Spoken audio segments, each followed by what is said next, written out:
लोकसभेपाठोपाठ विधानसभा निवडणुकीत झालेल्या दारुण पराभवानंतर मनसे अध्यक्ष राज ठाकरेंना पक्षाची पुनर्बांधणी करायची आहे। त्या दृष्टिकोनातून पक्ष संघटनेत काही महत्त्वपूर्ण बदल करण्यात आले आहेत। विशेष म्हणजे तळागाळातल्या मनसैनिकांशी बोलून पक्षाची भविष्यकालीन आखणी सुरू आहे। राज यांच्या या पुनश्च श्रीगणेशा पुण्यातून होतोय। लोकसभा 2014 मनसेचं महाराष्ट्रात पानिपत, विधानसभा 2014 मनसेचा केवळ एक आमदार। एका वाक्यात सांगायचं तर मनसेसाठी यापेक्षा वाईट अवस्था ती काय असणार। निवडणुकीआधी राज्याच्या मुख्यमंत्री पदाचं स्वप्न पाहिलेल्या मनसे अध्यक्ष राज ठाकरेंसाठी हा मोठा धक्का होता। विचार करा, मनसेच्या सामान्य कार्यकर्त्यांची काय अवस्था झाली असेल। पराभवाची कारण मीमांसा करताना कार्यकर्ता केवळ अस्वस्थच नाही तर तो अस्थिरही झाला होता। अशा परिस्थितीत त्याला आपल्या सर्वोच्च नेत्यापाशी मन मोकळं करण्याची संधी मिळते। शाखा अध्यक्षापासून पराभूत उमेदवारांपर्यंत सगळ्यांशी राज ठाकरे व्यक्तिशः बोलतायत, त्यामुळे कार्यकर्त्यालाही काहीसं हलकं झाल्यासारखं वाटतंय।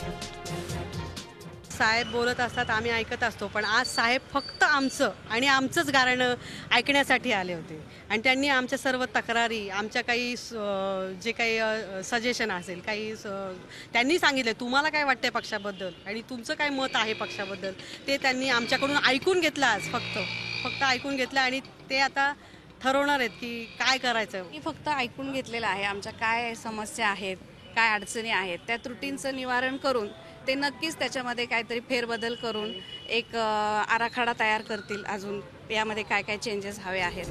पुण्यातल्या राजमहाल या निवासस्थानी राज यांचा दरबार भरला।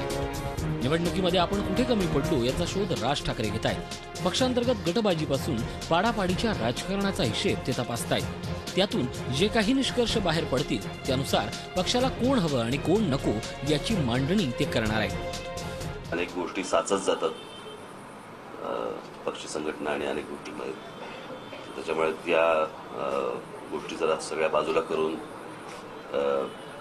काही नवी उमेदीची, काही अनेक लोक येऊ इच्छितात, काम करू इच्छितात, ते मागे राहिलेले असतात, त्यांना पुढे काढणं, कोण काम करतंय नाही करतंय त्याचा थोडासा एक अंदाज घेणं पक्ष संघटनेमध्ये आवश्यक असतो आणि म्हणून त्याच्यासाठीचा हा सगळा भाग आहे। निवडणुकीतल्या पराभवानं खचून न जाता पुन्हा एकदा उभारी घेण्याचा हा प्रयत्न म्हणावा लागेल। विशेष म्हणजे एरवी दुसऱ्यांना ऐकवण्यासाठी परिचित असलेले राज ठाकरे यावेळी या मला काही ऐकायचंय असं आपल्या कार्यकर्त्यांना म्हणतायत।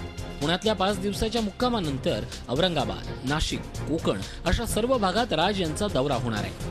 निवडणुकीआधी आणि निवडणुकीदरम्यान जे झालं ते झालं, आता मात्र राज ठाकरे खऱ्या अर्थानं कामाला लागलेत असा या दौऱ्याचा अर्थ काढायला काहीच हरकत नाही। अरुण मेहत्रे, झी मीडिया, पुणे।